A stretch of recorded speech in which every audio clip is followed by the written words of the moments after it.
Entre 3000 et 5000 étudiants et lycéens ont défilé cet après-midi de la place de la Sorbonne au Sénat à Paris pour protester contre la pénurie dans l'éducation nationale et l'insuffisance du budget du supérieur. Nouveau rendez-vous dès demain, jour anniversaire de la mort de Malik Oussekine.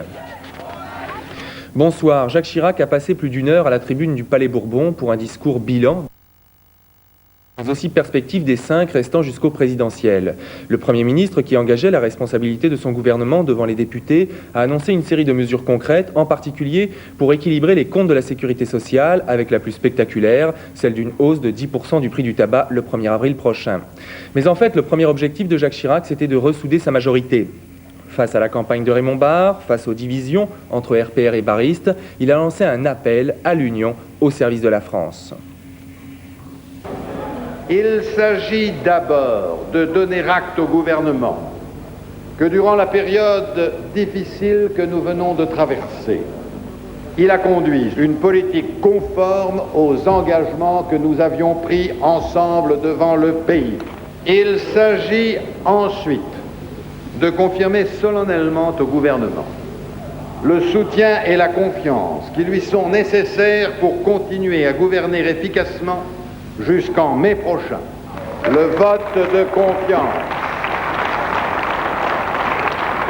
que je sollicite de l'Assemblée revêt enfin une troisième signification, peut-être la plus importante.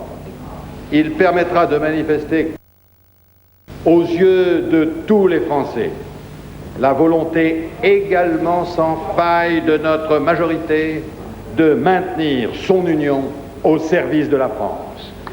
Le vote doit avoir lieu en fin de soirée, sans surprise sur son résultat, puisque l'UDF et le RPR accorderont la confiance. Mais les socialistes, par la voix de Lionel Jospin, après avoir ironisé sur l'union de la majorité, en ont profité pour dénoncer vivement les affaires qui les mettent en cause.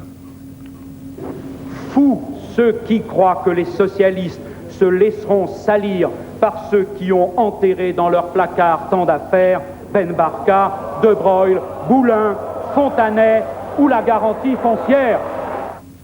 Il est vrai qu'après l'affaire Luchaire, celle du Carrefour du Développement, les socialistes font la une dans les fausses factures qui auraient servi à financer leur campagne d'affichage dans le Rhône lors des législatives de 86. 3 inculpés, le dernier en date est une fois encore un proche de Charles Hernu, Yvon Deschamps, premier secrétaire de la Fédération socialiste du Rhône. Patrice Arditi.